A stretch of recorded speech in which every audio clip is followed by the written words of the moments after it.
नमस्कार, city post live में आपका स्वागत है। मैं हूं Shrikant Pratyush. City post live विधानसभा चुनाव का सर्वे कर रहा है। अब तक हम 50 विधानसभा चुनाव में रैंडम सर्वे कर चुके हैं और सीधी लड़ाई एनडीए महागठबंधन के बीच दिख रहा है, लेकिन कुछ ऐसी चीजें हैं जो तेजस्वी यादव को आगे बढ़ने से रोक रही हैं।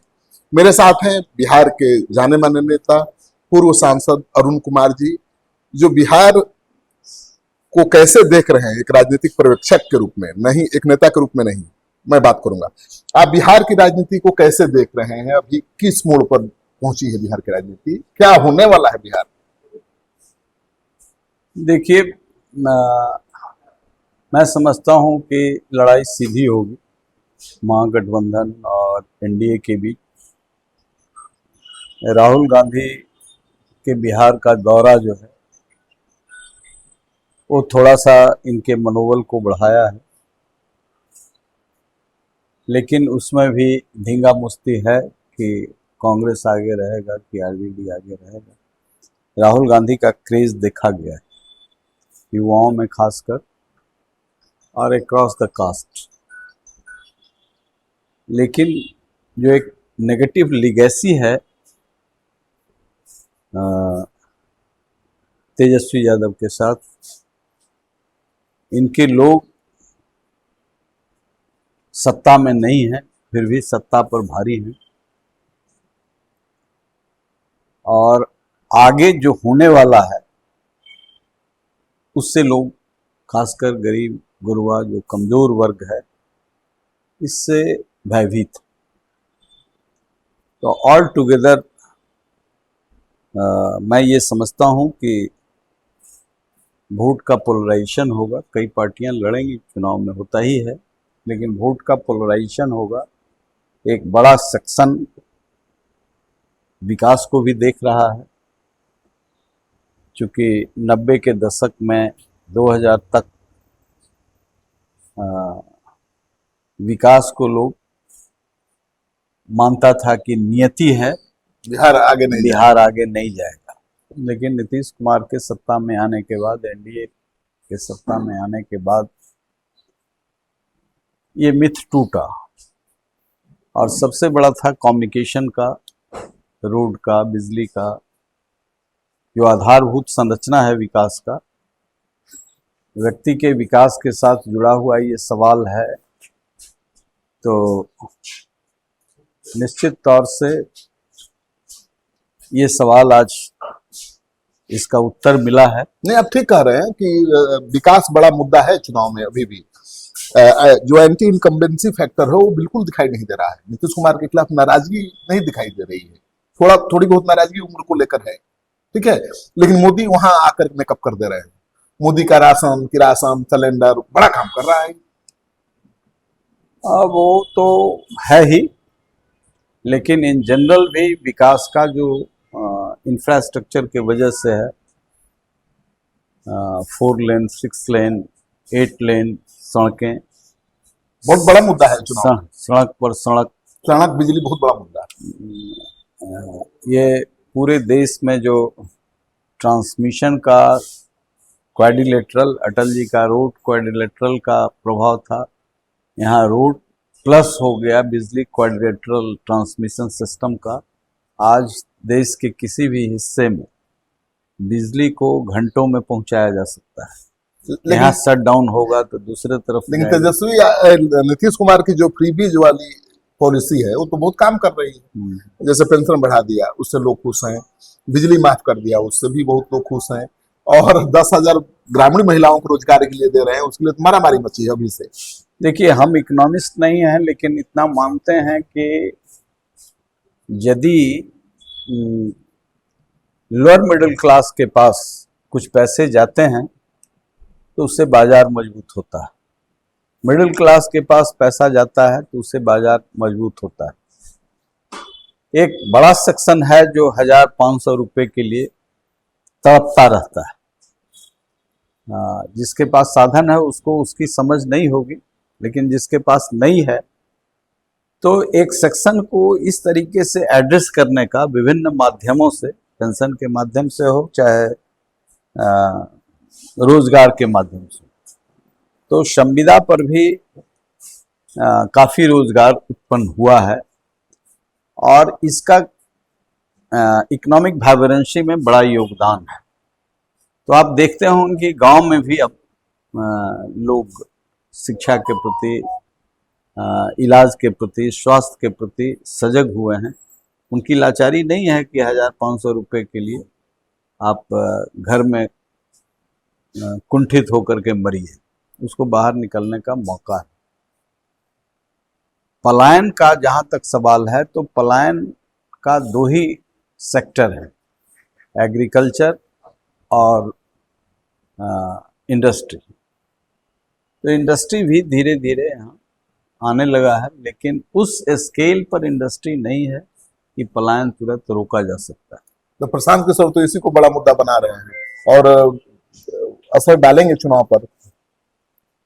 देखिए, प्रशांत किशोर का कोई लिगेसी नहीं है, नेगेटिव लिगेसी नहीं है, इसलिए युवाओं को आकर्षित कर रहे हैं, यह विषय जरूर है। और भ्रष्टाचार एक मुद्दा है जिसको बड़ा मुद्दा है, बड़ा मुद्दा है। रैंडम सर्वे में भी आया, भ्रष्टाचार से लोग नाराज एक मुद्दा है, नाराजगी है, मगर कोई विकल्प दिख नहीं रहा। बिल्कुल विकल्प दिख नहीं रहा है और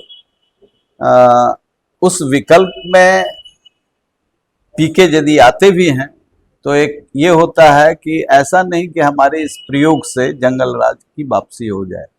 तो इससे भी एक बड़ा सेक्शन संकित है और हम समझते हैं कि जब मैदान में उतरेंगे तो सीधे फाइट का पोलराइजेशन होगा।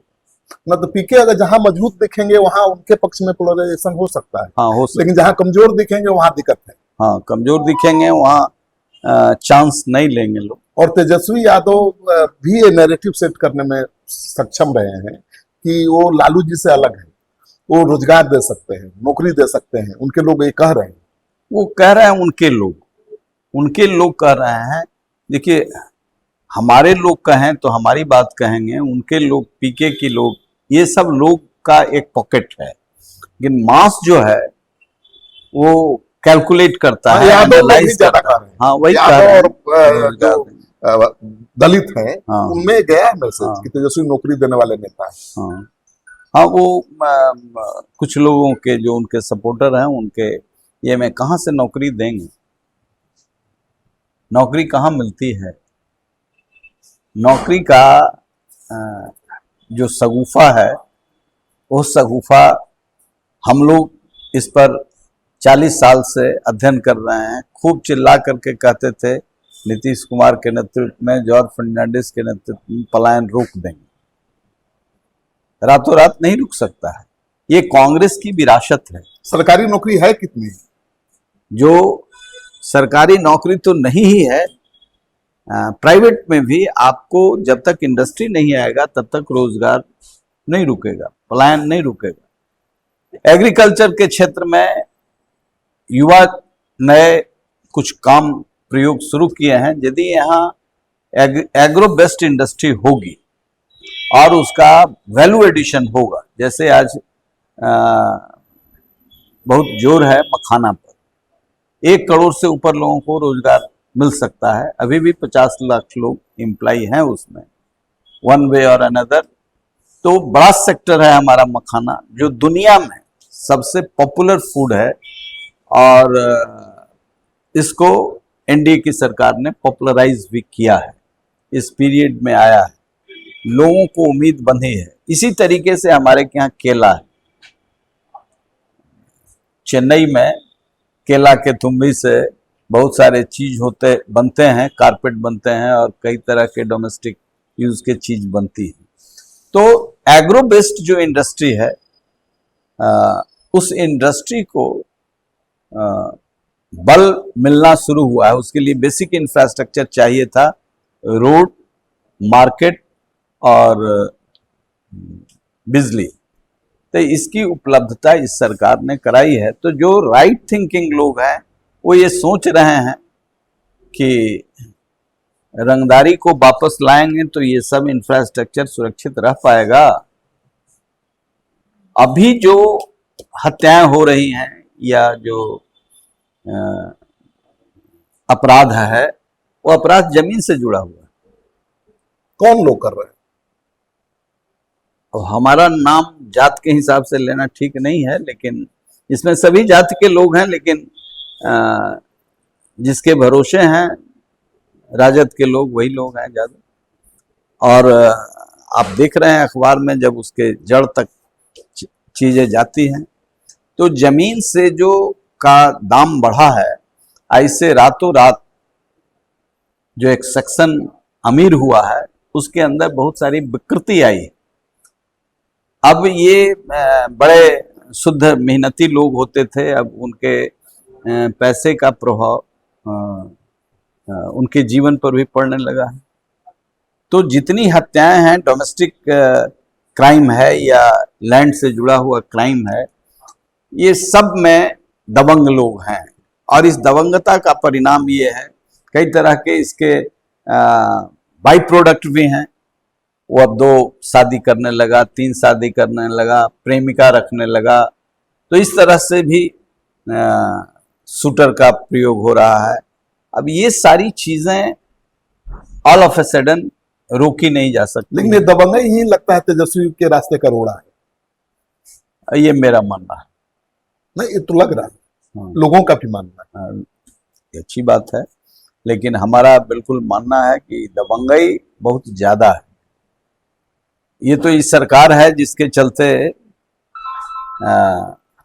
लोग थोड़ा आश्वस्त रहते हैं कि आज न कल न्यायालय ये सिस्टम में घूस दे के भी हम अपने राइट को सुरक्षित कर सकते हैं, लेकिन कल जो आएगी वो लाठी का ही होगा।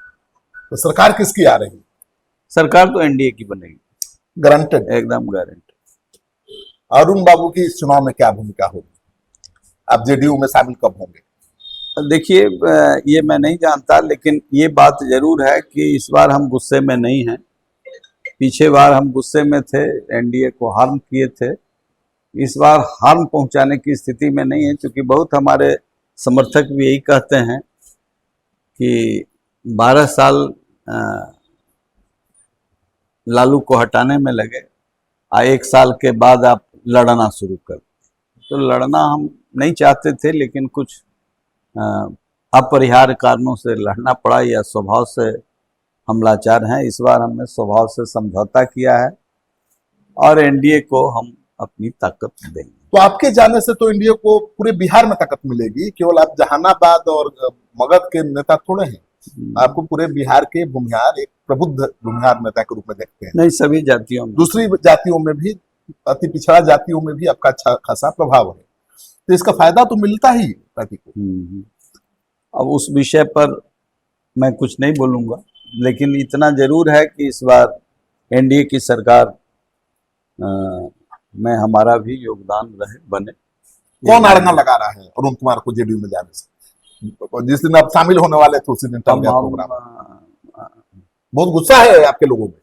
हाँ, हम भगवान से प्रार्थना कर रहे हैं कि लोगों का गुस्सा अपने मर्यादा में रहे और जंगल राज वापस नहीं आए, इसके लिए प्रयास करेंगे। लेकिन गुस्सा तो गुस्सा होता है अरुण बाबू।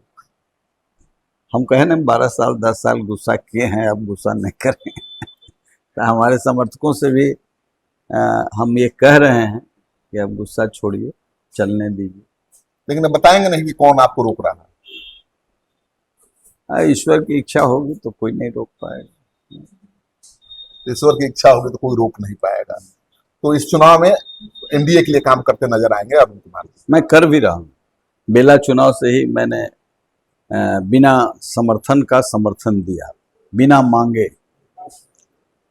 बेला से ही दिया। चूंकि जहानाबाद से हराने का दुष्परिणाम मैंने देखा कि गुस्से में मैंने हराया, लेकिन उसका खामियाजा कहीं न कहीं लोगों को भुगतना पड़ रहा था, तो उसका जवाब मैंने बेला में दिया। नहीं, तो वहां तो लोगों की मांग थी कि भाई उम्मीदवार बदलना चाहिए। नीतीश कुमार ने नहीं बदला, उसकी प्रतिक्रिया में आप खड़े हुए और हार का सामना करना पड़ा। जो निश्चित सीट थी वो गंवाना पड़ा। वो गुस्से का ही परिणाम था। ये विधानसभा पर भी असर पड़ेगा ना, अरुण बाबू को प्रॉपर मान सम्मान नहीं मिलेगा। कोशिश करें कि ना पड़े। कोशिश करेंगे। चलिए, तो आप सुन रहे थे अरुण कुमार जी को, कह रहे हैं कि भाई इस बार कोशिश करेंगे कि उनकी वजह से एनडीए को नुकसान न हो, और एनडीए के लिए अपने स्तर पर अभी से काम भी कर रहे हैं। तो उम्मीद करिए कि बहुत जल्द इनको एनडीए में जगह भी मिलेगी, क्योंकि इनके एनडीए में शामिल होने से मुझे लगता है कि मगध और शाहाबाद के इलाके में एनडीए को ज्यादा जोर मिलेगा, ज्यादा बल मिलेगा। और पूरे बिहार में लोग जानते हैं इनको, इनकी छवि साफ सुथरी है और लड़ाकू है थोड़ा, इसी वजह से मुश्किल में भी पड़ते हैं। बागी तेवर भी इनके रहे हैं और शायद वही मुश्किल बनकर सामने आ रहा है, लेकिन ये हिम्मत नहीं हारे हैं। वो बोल रहे हैं कि एनडीए के लिए काम करेंगे, एनडीए के राह की रोड़ा नहीं बनेंगे। आपको इनका साक्षात्कार कैसा लगा? कमेंट बॉक्स में जाइए, अपना कमेंट जरूर लिखिए। और अरुण बाबू की क्या भूमिका होनी चाहिए, आप सलाह दीजिए, बताइए।